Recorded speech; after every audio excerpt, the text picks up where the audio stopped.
satu ilmu ya, tidak dengan berbagai ilmu, dengan sains, dengan apalagi tadi banyak ya, jadi baru terbuka kan jadinya. Ya, jadi orang-orang yang belajar musik itu akan takut karena dihubungkan dengan satu ilmu, baru satu ilmu. Padahal sebetulnya kalau digarap secara luas mungkin orang-orang akan lebih terbuka, mungkin terutama untuk generasi milenial gitu.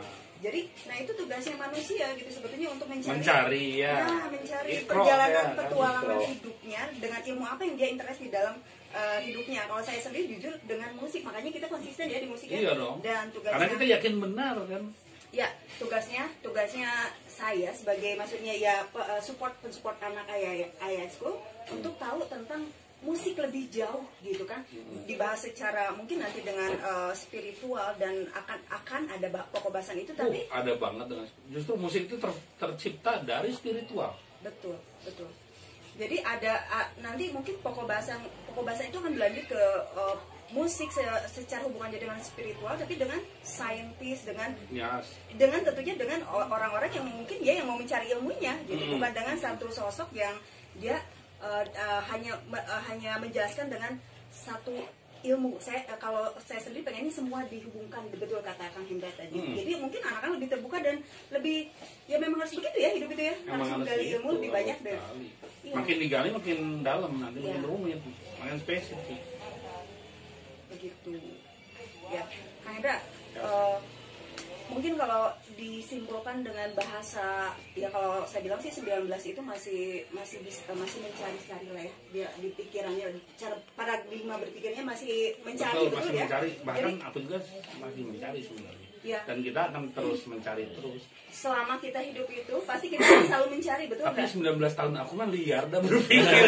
Aslinya gue sendiri suka takut sendiri kadang-kadang sama. Nah, saya itu sedang membawa mereka ke arah begitu. Tapi yang benar, kalau liar dan berarti kan mencari jawaban, ya. Liar itu positif. Segala pengen tahu gitu ya. Segala pengen tahu.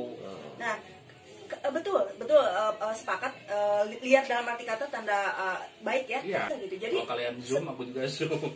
Sebetulnya ilmu itu memang sebetulnya sudah banyak ya di dunia. Cuma tugasnya manusia mengambil dan membedahnya, termasuk itu musik gitu kan. Jangan hanya mentahannya aja langsung ditolak gitu ya.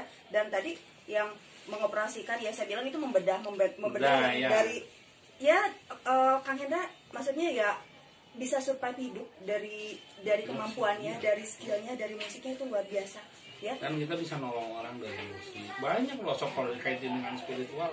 Kalau kita bisa mapan dengan musik, ya kita bisa banyak nolong orang ya. Sebetulnya menghibur itu sudah menolong juga bagaimana, sudah kan? Justru kita dapat double ya. Entertain itu kalau dilaksanakan dengan benar itu pasti insya Allah itunya dapat. Udah dapat duitnya, dapat juga amalnya, ya kan, menghibur orang. Betul sepakat ya. Jadi kalau dibilang sunnah ya, kalau kata ibu sendiri adalah musik itu menghibur, itu sunnah karena menyenangkan perasaan hati senyum orang lain. Senyum aja sunnah kan, ya kan?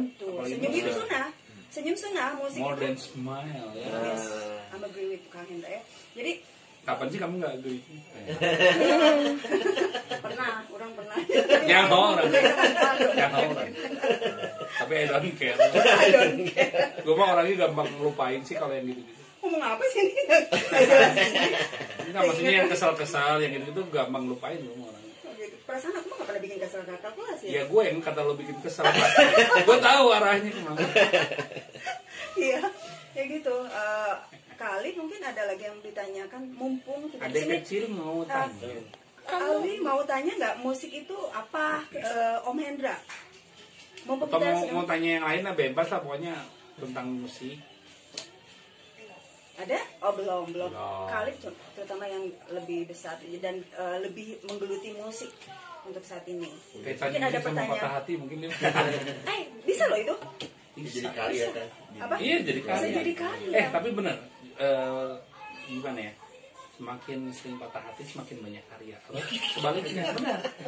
Sebenarnya apa aja kan jadi inspirasi kan. Atau semakin kita banyak kesenangan, semakin bisa membuahkan karya. Jadi kalau kita down atau kita senang juga, mau dilariin kemana tuh inspirasi, jangan dibuang-buang. Hanya untuk orang-orang tertentu ya. Tertentu. Betul nggak sih? Ya lamun nontonnya musik, bikin musik mah aduh, udah falas geges alhamdulillah. Iya. Oke, jadi definisi musik untuk kategori besar anak itu beda ya, tentunya dengan sesuai paradigma masing-masing ya, masing-masing ya. Tapi mungkin Kang Eda pengen disimpulkan nih dari omongan yang barusan aja, pakai bahasa simpelnya, musik itu untuk semua itu ya, untuk semua yang menikmati mendengarkan ya, tentunya manusia. Bahkan animal juga kan suka musik sebetulnya, kan tumbuhan juga kan. Karena ada penelitiannya di perkebunan teh, terus diputarkan musik klasik dan musik rock itu growingnya beda, ya? Cepat ya? Beda. Jadi amazing. Kan sebenarnya kalau mana ada emang punya kuping enggak, tapi kan dia bergetar. Yang namanya bergetar itu adalah frekuensi. Kan pernah ada percobaan, air yang dibunyikan frekuensi sekian akan bereaksi seperti apa. Jangan lupa badan manusia itu mayoritas tuh air, 70% di badan kita nih air. Ya toh? Nah, air itu akan bereaksi dengan energi. Mana-mana loh, sebenarnya manusia aja nggak sadar. Bahkan kalau kamu di depan saya memancarkan energi buruk, saya juga bisa jadi sakit.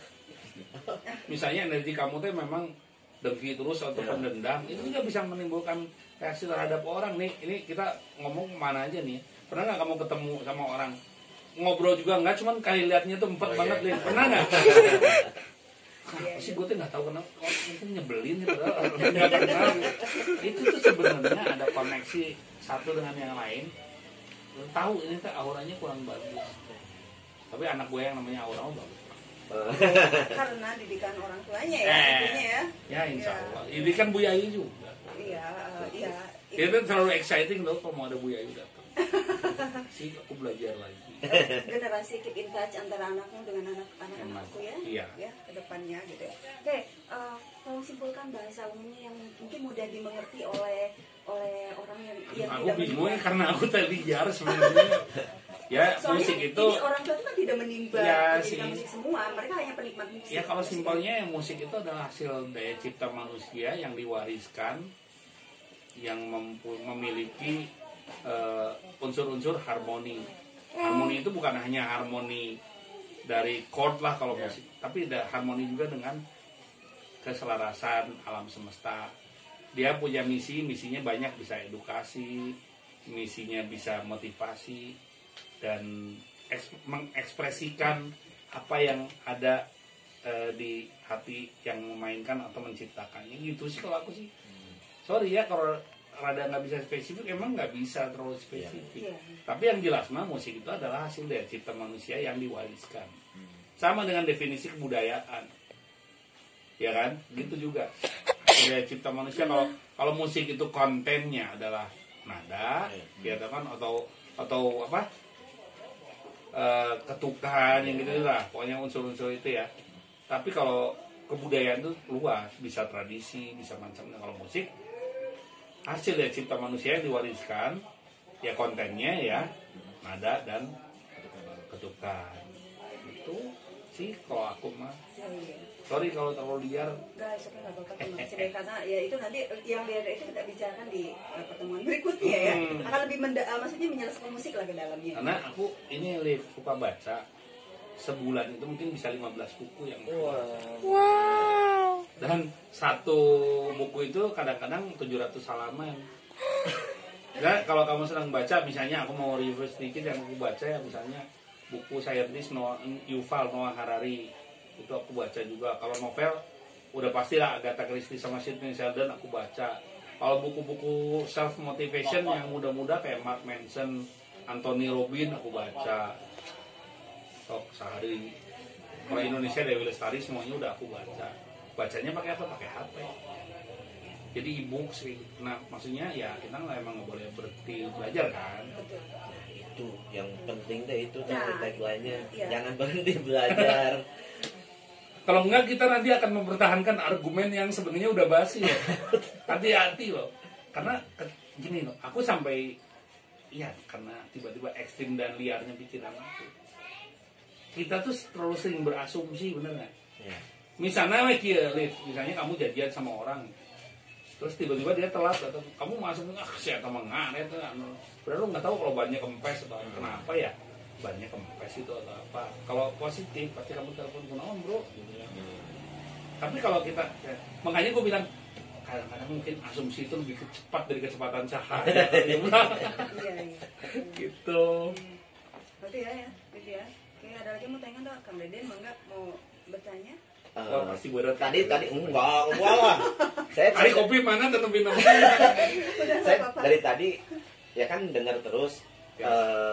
Tapi tadinya mau ditanya tapi sekarang udah kejawab, ternyata ya itu Kang Hendra mah nggak berhenti belajar, punten bahasa ataupun apa kosakata yang Kang Hendra barusan omongin itu nggak mungkin kalau Kang Hendra nggak belajar atau nggak baca buku. Itu poinnya. Terus tadi yang satu lagi yang tadi teh apa bakat itu udah gift kan, tapi yang lebih penting adalah dilatih. Jadi tong apa ya ulang memang jangan bangga cuma dengan bakat, justru kita harus malu sama bakat yang dikasih kalau nggak kita latih. Terus diberi itu dilatih, kumaha mau dicabut soalnya. Ya, setuju ya? Oke. Itu poin penting. Ya dari kecil ya. Kalau udah dikasih bakat harus dilatih, nanti malu sama Tuhan. Udah dikasih menjadi sia-siakan. Oke, ada lagi nggak yang mau ditanyakan? Sebelum ditutup nih pengen ada nyanyi boleh nggak sih? Ada piano nggak sih? Itu jalan coba. Kalip tolong Lip main maksudnya itu dinyalain dulu pianonya. Koreksi sedikit. Alipnya main apa Lip? Dia main 4 piano, saksofon, biola. Aku juga pernah belajar saksofon. Aku support semuanya. Itu ada speakernya, ada tolong colokin aja Lip.